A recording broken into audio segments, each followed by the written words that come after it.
Good morning dear students, welcome to your Hindi class. Students, पिछली video में हमने संज्ञा के पाठ को पढ़ा और समझा था। संज्ञा किसे कहते हैं? किसी प्राणी, वस्तु, स्थान या भाव के नाम को संज्ञा कहते हैं। स्टूडेंट्स, आज हम करेंगे पार्ट 3 संज्ञा की book exercise. Okay, so take out page number 19। Let's start.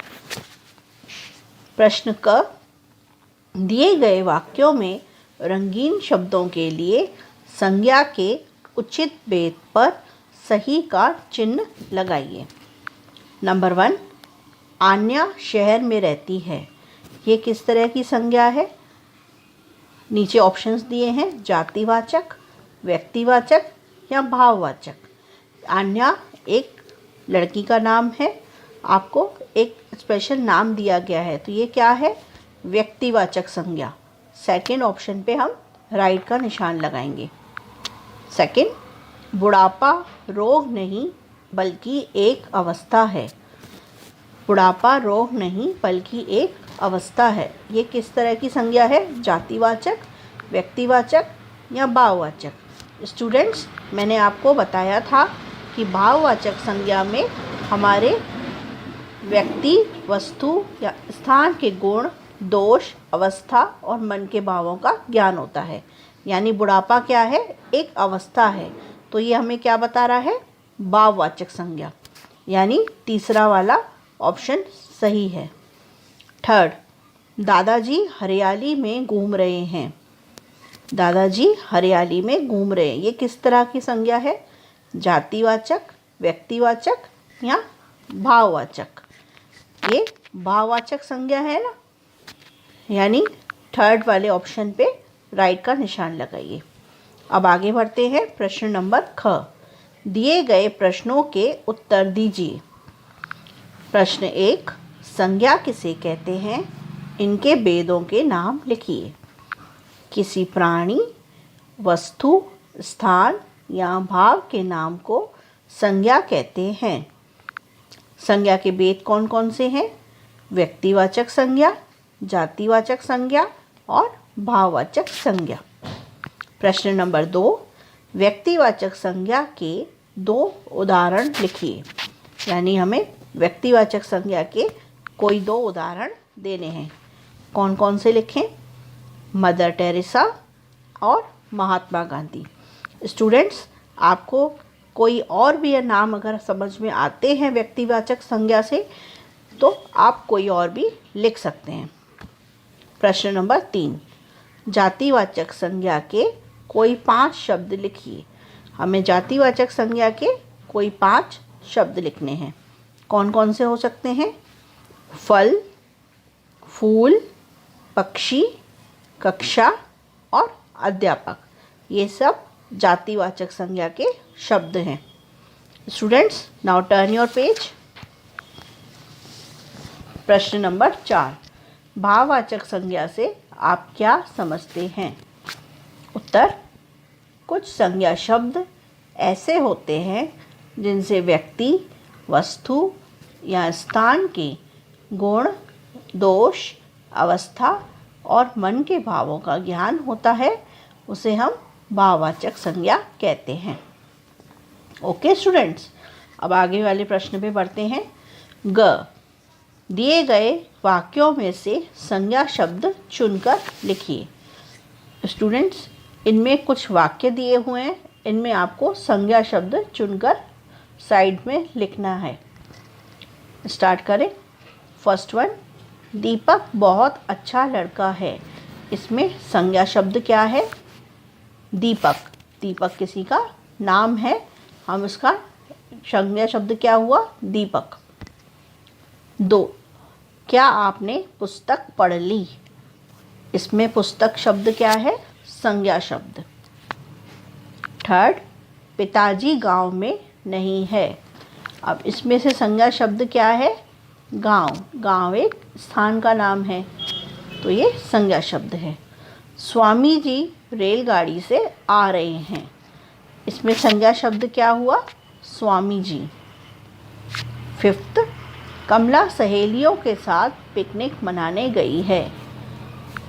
इसमें संज्ञा शब्द क्या हुआ?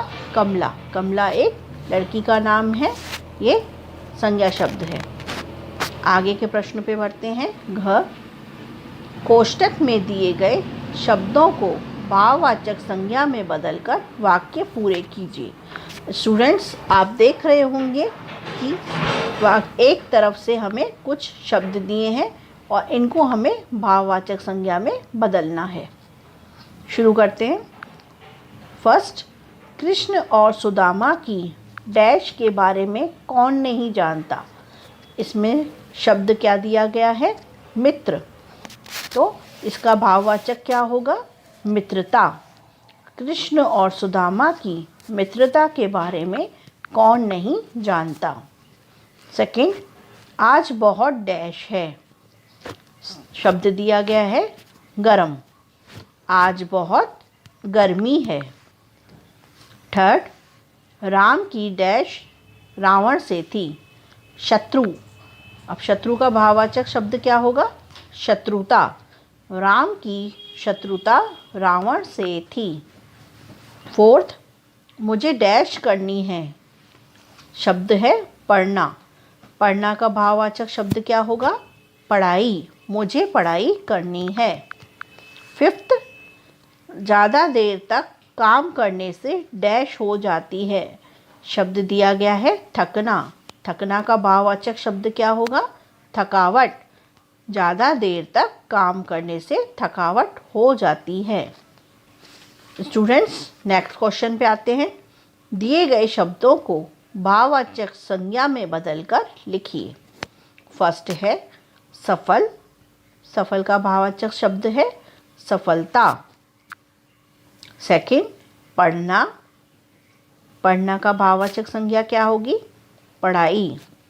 थर्ड, अधिक। इसका अधिकतम। फोर्थ, लड़ना। लड़ना का भाववाचक संज्ञा लड़ाई। मीठा। मीठा को भाववाचक में बदलेंगे कैसा, क्या बनेगा? मिठास। प्रभु, प्रभुता। सुंदर, सुंदरता। लड़का, लड़कपन। बूढ़ा, बुढ़ापा। मित्र, मित्रता। नेक्स्ट क्वेश्चन पे आते हैं। च, दिए गए वाक्यों में से व्यक्तिवाचक, जातिवाचक और भाववाचक संज्ञा छांटकर नीचे दिए गए स्थान पर लिखिए। स्टूडेंट्स, यहाँ पर हमें 4 सेंटेंसेस दिए गए हैं और उसके बाद हमें नेक्स्ट पेज पर स्पेस दिया गया है जहाँ पर लिखा है व्यक्तिवाचक संज्ञा, जातिवाचक संज्ञा और भाववाचक संज्ञा। यानी इन चारों सेंटेंसेस में से जो व्यक्तिवाचक संज्ञा है उन्हें हमें व्यक्तिवाचक वाले कॉलम में, जातिवाचक को जातिवाचक वाले कॉलम में और भाववाचक संज्ञा को भाववाचक वाले कॉलम में लिखना है। Okay, let's start. First question है, नेपाल हमारा पड़ोसी देश है। नेपाल हमारा पड़ोसी देश है। इसमें नेपाल क्या है? व्यक्तिवाचक संज्ञा है ना। सेकंड, आज बहुत गर्मी है। थर्ड, कोलकाता भारत का एक प्रमुख शहर है। मुझे रमेश की गरीबी पर दया आ गई। अब फर्स्ट वाले सेंटेंस में नेपाल व्यक्तिवाचक संज्ञा है और सेकंड वाले में कोई भी नहीं। थर्ड वाले में कोलकाता और भारत व्यक्तिवाचक संज्ञा है। अब आते हैं जातिवाचक संज्ञा पर। जातिवाचक संज्ञा, फर्स्ट वाले सेंटेंस में देश एक जातिवाचक संज्ञा है। उसके बाद थर्ड वाले में शहर, शहर भी जातिवाचक संज्ञा है और पड़ोसी एक जातिवाचक संज्ञा है। भाववाचक, गर्मी भाववाचक संज्ञा है, गरीबी और दया ये सब भाववाचक संज्ञा हैं। ओके स्टूडेंट्स, नेक्स्ट क्वेश्चन पे आते हैं। 6, ता लगाकर भाववाचक संज्ञा बनाइए। यहाँ पर कुछ शब्द दिए गए हैं जिनमें हमें ता लगाकर उनमें भाववाचक संज्ञा बनानी है। ओके, यानी शब्द के लास्ट में, शब्द के आखिर में हमें ता लगाना है। ओके, फर्स्ट निडर। अब निडर में हम लास्ट में ता लगाएंगे तो क्या बन जाएगा शब्द, भाववाचक संज्ञा क्या होगी, निडरता। सेकंड शुद्ध, शुद्ध में ता लगाएंगे तो शब्द बनेगा शुद्धता। थर्ड महान, महान में अगर हम ता लगाएंगे तो बन जाएगा महानता। फोर्थ समान, समान में अगर हम लास्ट में ता लगाएंगे तो शब्द बन जाएगा समानता। स्टूडेंट्स, ये थी आपकी बुक एक्सरसाइज। नेक्स्ट क्वेश्चन जो है ये आपका होमवर्क है, इसे आपको खुद से करना है। ओके, यहाँ पर नीचे दिए गए संज्ञाओं के चित्र हैं, इनके नामों के आधार पर शब्द सीढ़ी बनाएं। यानी आपको चित्र दिए गए हैं और आपको सामने देखकर उनके शब्द लिखने हैं, ये आपका होमवर्क है। Okay students, I hope you all understand this chapter. Okay.